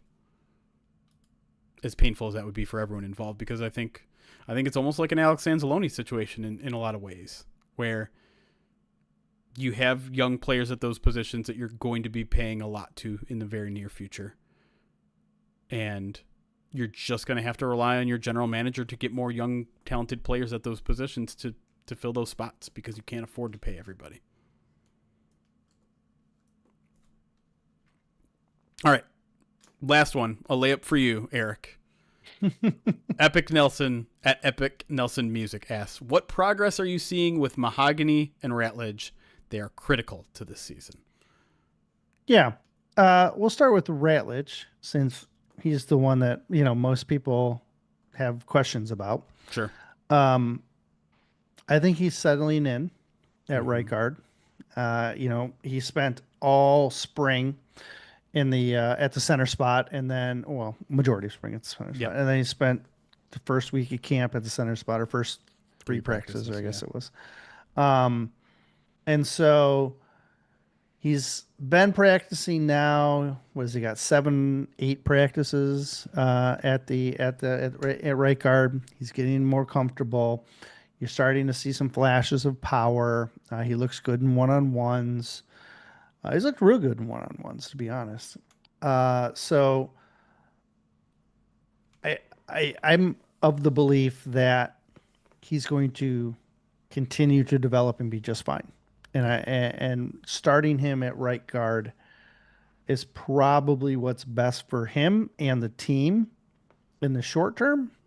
Maybe not exactly what the team wants in the long term, but he's picking things up very quickly at right guard, whereas I do think there were some questions at center. Like, he certainly looked like he was just trying to drink from the fire hose with it when it came to information. So I get your take on Ratledge first. Yeah, so for Pride of Detroit Direct, after Monday's practice, I asked our subscribers, hey, who do you want me to watch? Who is someone you want me to focus on Wednesday's practice? And Tyleik Williams and Tate Ratledge were the guys who ran away with the vote. And so I watched a lot of Tate Ratledge, just specifically on Wednesday. I haven't watched any one-on-ones with the OLDL because I've been deferring that to you, so I can't speak on that aspect of his game. But obviously, the chemistry stuff is something that you pick up in team stuff anyways. That's where you get that. And I saw significant progress in Wednesday's practice. I thought he was excellent in Wednesday's practice, and I think part of that is being lined up right next to Penei Sewell. Sure. Probably the highlight of him for that practice was, we've seen this a couple times, Eric, where they actually line up Tyleik outside and Aiden Hutchinson inside him and then run a stunt. Like, you kind of assume that was coming, and a lot of times it is. Sometimes it isn't, but they run a stunt. Sometimes it's not. Sometimes it's not. Fake it. But like, initially, you had Tate Ratledge lined up right outside Aiden Hutchinson, and he gave him a good pop. And then the stunt happened, and like, completely unfazed by it. Like he saw it coming. He had Tyleek ready to go, lined up.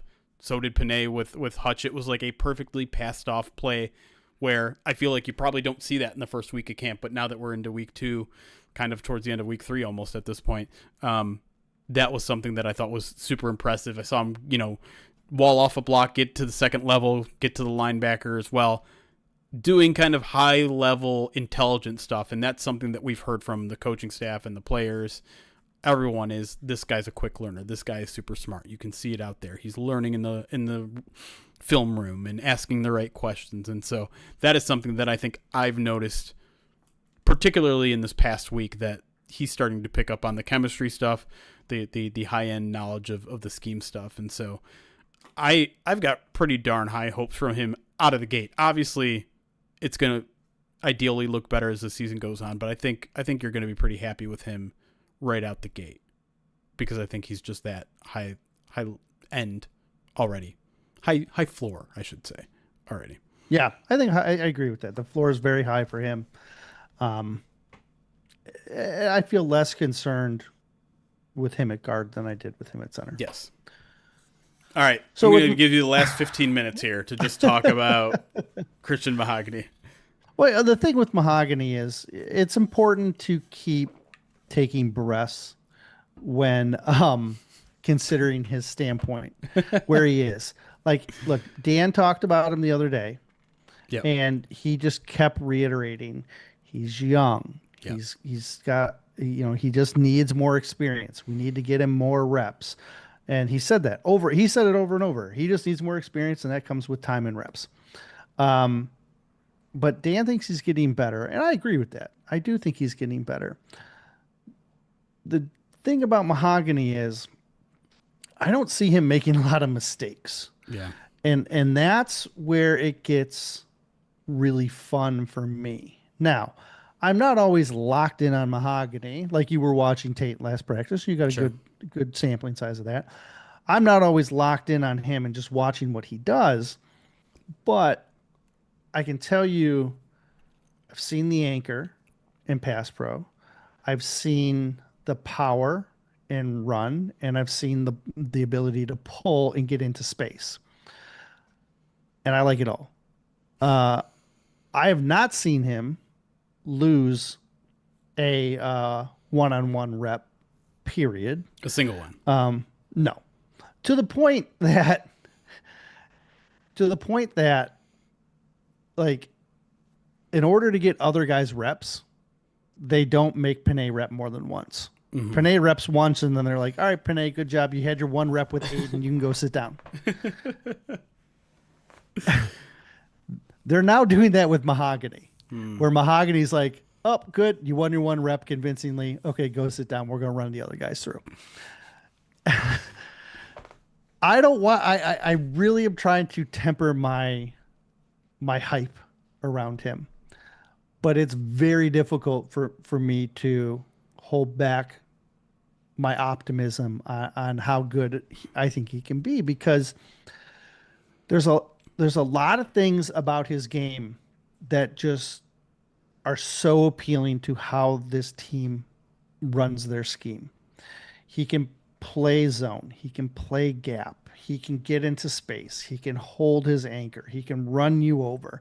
That example that we talked about the other day in the goal line, where Montgomery when they were doing like the situational stuff, like Montgomery is running in from the 4-yard line, and Mahogany comes in and clears Jack Campbell out of the way, which is hard to do because Jack is a big boy, and he clears Jack out of the way.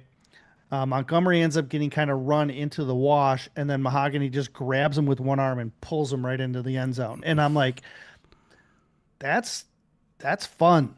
Like, cause he's big, like he's a big boy. And now he's only like 6'2", but like he can get a lot of momentum going, right. and that's a ton of fun. Yeah. So I'm very excited to see where he can go. Yeah. As our live chat is mentioned, like it seems like he's taken a lot of Panay Sewell to heart. They trained together this offseason. He's kind of been like a mentor to Mahogany, and you see it on the field. You certainly see kind of a same kind of mentality in terms of how they play. You hyping up Mahogany as much as you are, and with Tate Ratledge also, I think, playing particularly well, it makes me yearn to have the guard battle that we were all anticipating early this offseason before the Frank news dropped. Because if Frank was still on this team, it'd be like, I think they might still be trying to figure out what their starting guards would look like, because you have Graham, you have Tate, you have Mahogany. Like, how are those three pieces going to fit in? It could be a situation where Graham goes from on the bench to maybe one of the most important linemen on the team now. Sure. And Miles Frazier was going to be part of that conversation too, right? We're like, yeah, he's kind of like I don't know if he's going to win a starting job, but he's going to be part of that conversation at least. And of course, we're getting robbed of that too, because he remains on the injury list. So, it reminds you of how close we are to having a like really deep interior offensive line room. And still, I think the prognosis there is good, right? I think we've seen Coyote Aushika play good this preseason and training camp. Even a guy like Natane Muti has been playing pretty well. And I think, Cologne is a guy that you need to keep an extra eye out as he continues to rep kind of high, maybe raise up a spot or two when it comes to the backup center job. So they're not in a terrible place, I would say, interior offensive line wise. Tackle position's a little bit different. And I think the major concern in general is just these young guys that are growing and showing so much process.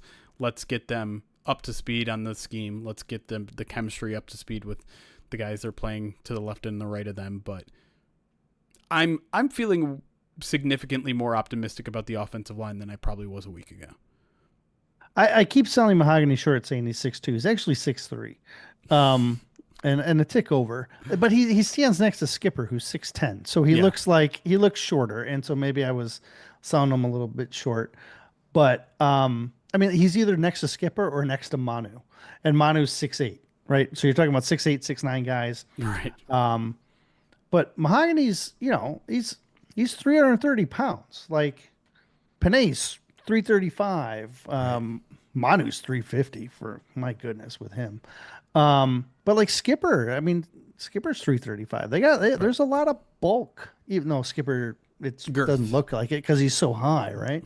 But then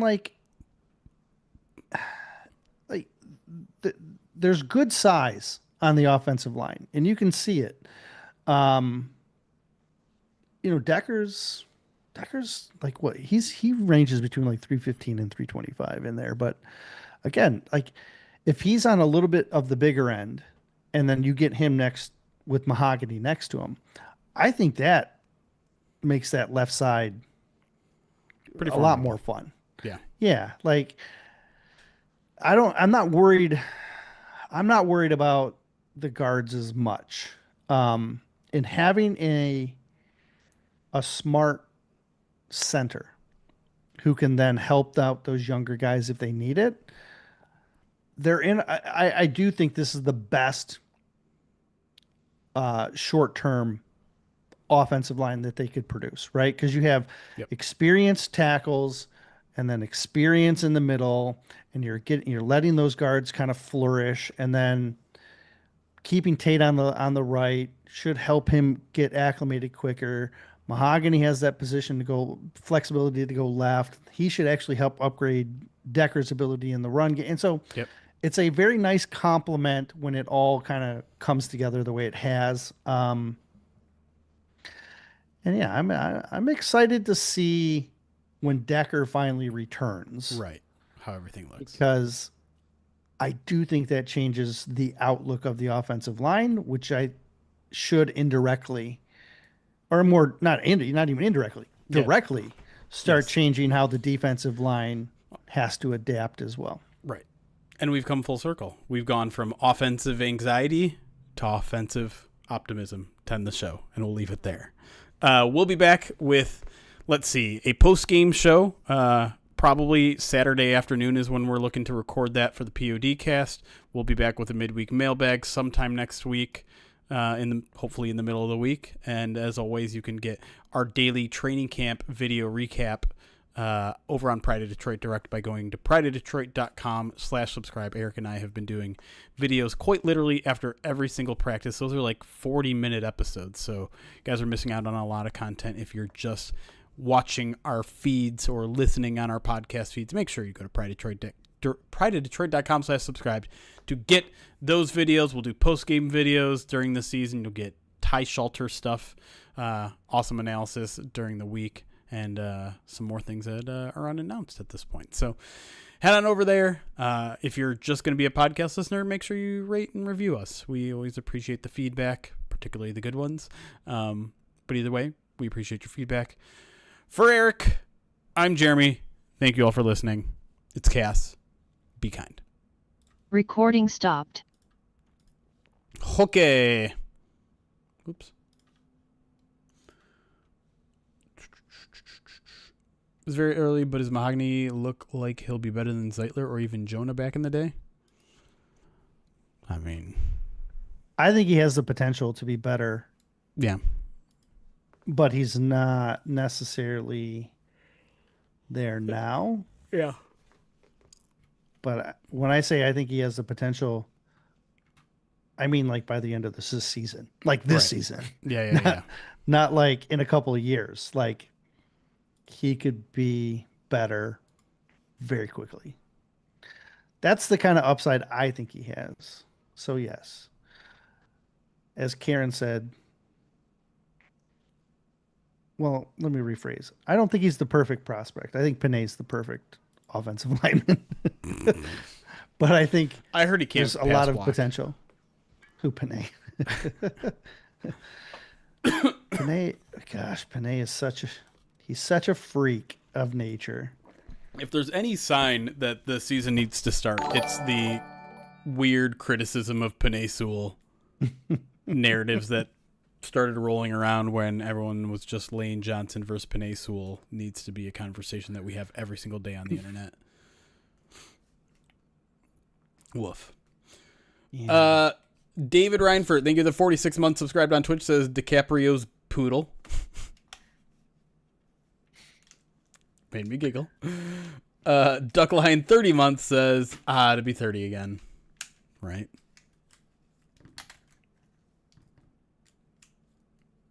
I don't remember it. Jeff Perea, thank you for subscribing on YouTube. I went to Hawaii on my 30th birthday a decade ago. Any chance Wingo steps up in his play once he returns? He seems to be a bit of a forgotten name. I mean, maybe. It's hard for us to predict progression when the guy hasn't practiced, right? I think they're very heavily, fingers crossed, hoping that either Pascal or Wingo are ready to go for the season because they need somebody to help at that kind of 4-eye spot beyond Pat O'Connor. I think they need depth. Yeah. At that sure. spot. And so those are the two guys that are most likely depth. I feel like we never hear this coaching staff talk about him though. Like who? Never. Wingo? Ever. Why hasn't he's been hurt? I know, but like even when he's talking about like, yeah, no, we just got to kind of hold on early in the season and hope, we got when the reinforcements come back, when Aleem comes back, when Pascal, I feel like he never includes Wingo in that conversation. Last time Wingo was brought up was day 3 of camp. Right. When he was directly asked about it. Is that what it was? Yeah. I'm just searching. Yeah. So before that, it was May. That's what I'm saying. Like, I think he's the forgotten guy because I don't know if they're expecting much from him this year. I don't know. Well, he lasted to the 6th round because he's undersized, underweight. Right. For his role. But he has incredible intangibles. leadership, work ethic, Sure. positional flexibility. Those are all why you draft a guy like Wingo and why you're hoping. But it's certainly very possible that they view him as more of a situational guy right now, as opposed to like a reinforcement. Whereas Pascal Right. could be that reinforcement, right? Yeah. And I also think people sleep on Pascal. Go back and watch the Chiefs game from last season, or Two seasons ago. Go watch 2 seasons ago, Josh Pascal, for the one game well, that he saying, played well. If you want to remember like what his potential is, he showed that potential in that game. I thought that was one of his better games of his career. Sure. If you want to I'm not saying he's gonna do it every game. I'm just saying. Yeah. Our good friend John Whittaker asks, we're posting an earlier question. Do you think the Lions go into 2026 with Ratledge as a planned center, or do you think they go after a center in draft free agency? I think the plan is for him to be the center.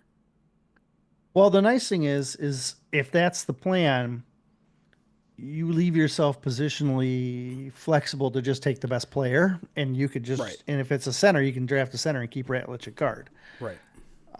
Because you know what he can do. But there's value in turning Ratledge into a Graham Glasgow type of player that can play multiple spots. Yep. That's why Graham is here and starting, and a guy that's going to, you know what I mean? Like, and he's under contract for another year beyond this upcoming year too. He is. Yeah. If anything, you should have 4 guys next year that you hopefully should feel confident in.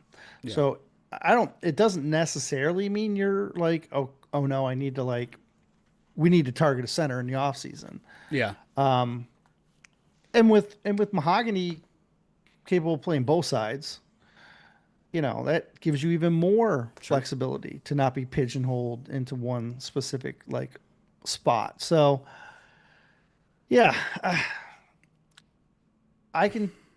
the way I would look at it is I'm going to be scouting centers and guards.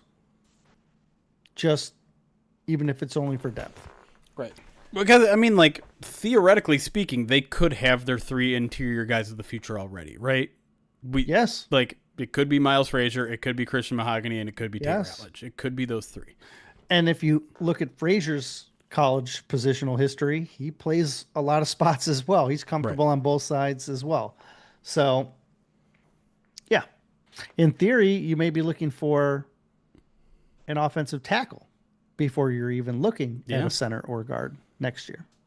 Unless, of course, Giovanni Manu goes from last year's struggling to night and day at the end of last year, back to struggling and back to night and day at the end of this year. We'll see where he's going. I'll be honest. If I'm being completely honest, I'm a little bit disappointed with where Manu is at right now. I'm not surprised, but I'm a little disappointed. He looks better, but he also looks behind. Yes. Still. Yep. Yes. That's a great way to put it. Got a question here. Do I have to run interference for Mahogany when Erik is around? What do you mean? What kind of interference? Just so you don't the drool doesn't get on him. No. He's a cool guy, man. I feel like I got in trouble he's a little really bit calm with him. Maybe if you were around on Wednesday, I wouldn't have.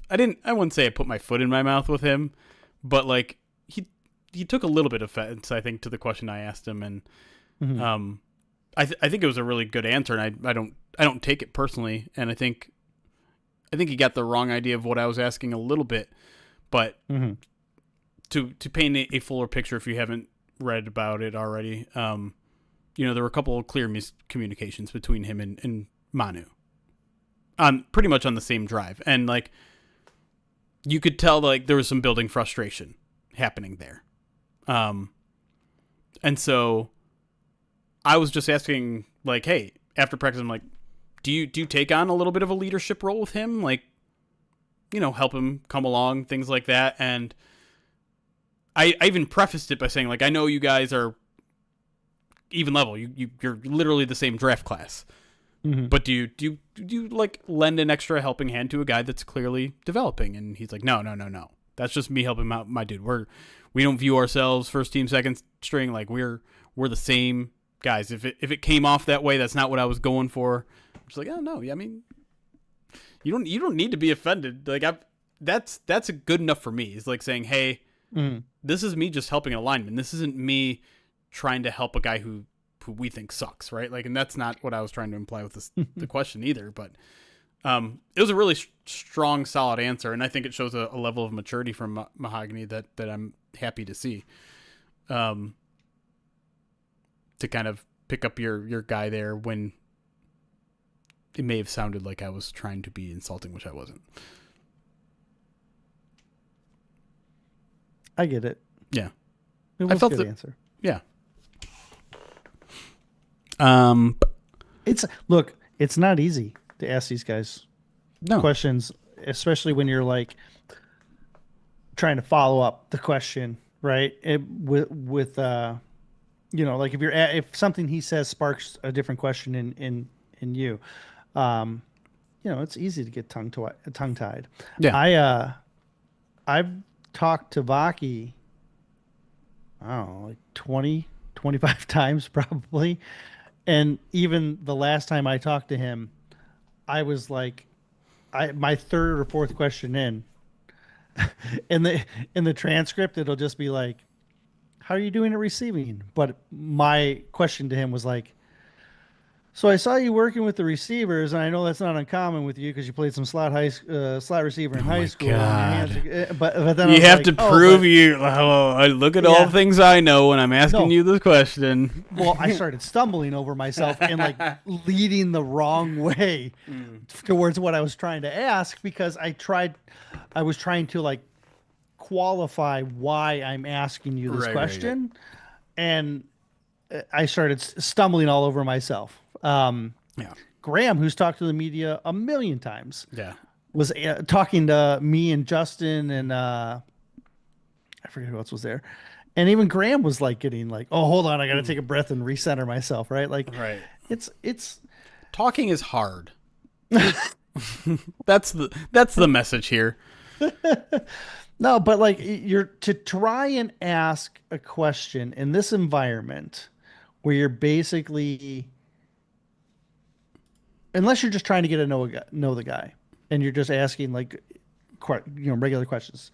If you're trying to ask a question about like development or helping guys out, it's hard to ask a question without being like insulting, right? Right. You have to be conscious. You have to be very cautious, and it's very easy to slip it up. And that's why you end up like, you start adding qualifiers in, and it, you hear like if you listen to pressers, you see who is not experienced question askers. Yeah. They overtalk, right?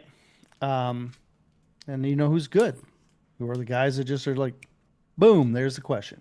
Yeah. But yeah, I don't fault the question in your situation. And honestly, I don't think I wouldn't have changed how I asked the question, honestly. And it's just, I mean, and it got a good answer. So there's no harm, no foul. And I would hope Christian didn't take it personally.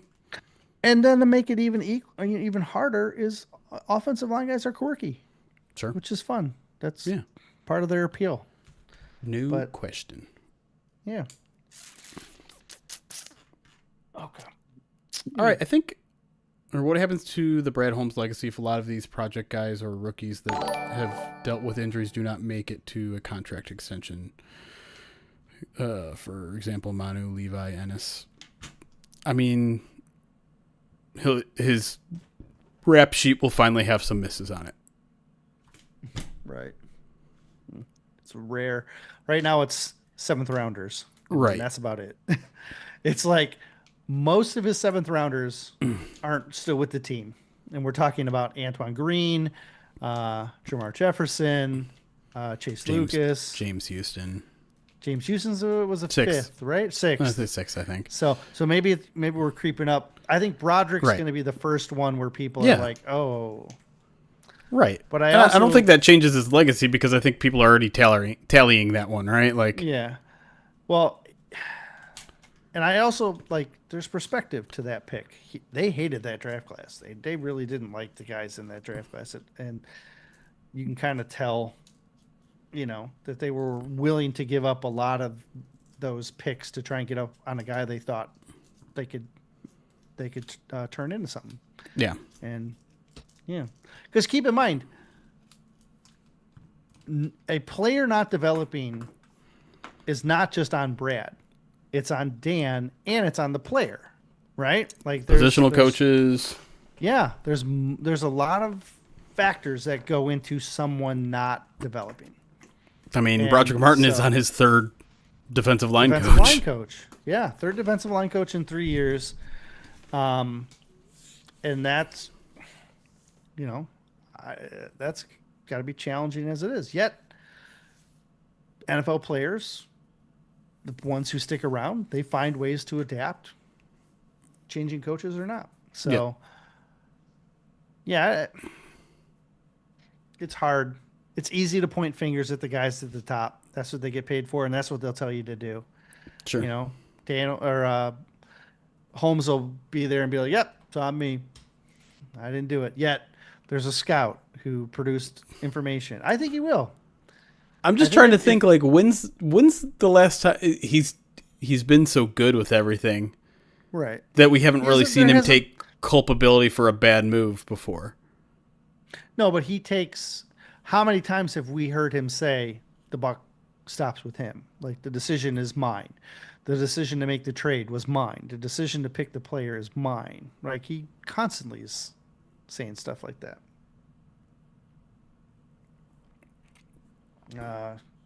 You can't play the what if game 3 years. It's tough to do that, right? Like, you also would have had to have traded up even further than 96. Maybe the Rams didn't want to trade out of 89. Like, it's tough to play the what if, because if we play the what if, then it's also what if the Packers stayed put and or what if the Lions didn't get ahead of the Packers and Branch ends up in Green Bay? Like, right. Here's what I'll say about Brad Holmes. In order for the Lions to stay as consistently good as they have been for 2.5 years now, he has to maintain what he's doing, at least. He has to maintain the hit rate that he's currently producing. Hard. And it's not going to be easy, right? You're going to have worse draft capital, and you're not going to be able to, if Ennis never produces, and I'm not saying he won't, but if Ennis never produces, you can't have a lot of those misses. And again, might not be his fault, might not be a miss, but these, and it's also tough to complain because you even look at the potential of this draft class, you look at some of the things from last draft class, like if Terrion becomes a cornerback 1, Sione becomes a key special teamer, and Mahogany is a starter, that's still a pretty successful draft, even if you whiffed on Ennis and Manu, right? You still got 2 high-level starters and a good rotational guy. It's not bad for not a ton of draft capital. Yeah, it's not going to get easier for him. No. He's going to have less and less all the time, and some of that is his own fault, and some of it not. Some of it's Dan's fault because Dan's builds them into winners, right? Right. Dan, and maybe I think Dan's a little bit of too much of a yes man on draft night. Oh yeah, I agree. Yep. Mm-hmm. I was just thinking about drafting that guy too. Someone hold Brad back and stop trading away future thirds. Shows you how much he values those picks. I mean, look, we're too late in the podcast. We're about to get into that again. All right, we should get out of here though. Like I said, we'll be back Saturday after the preseason game. Afternoon, expect the afternoon to recap that game. We'll be and then back at practice on Monday. Is that right? I think that's right. Practice on Monday. So if you're a PODD subscriber, you'll get a video on Monday as well. And Eric and I will do a video after the game too. So you'll have a Pride of Detroit direct on Saturday. Get this. You'll have a Pride of Detroit direct newsletter during the morning that includes a good 30, 40-minute video with me and Eric. Then you just head on over after you're done watching that with your Saturday morning coffee. Go out, run an errand. You come back. Not midweek, PODcast.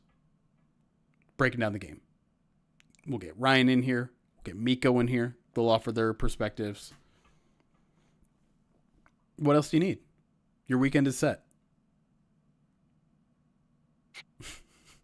All right. That'll do it for us. Thanks for hanging out, everybody. Thanks for all the questions, all the subs on Twitch and YouTube.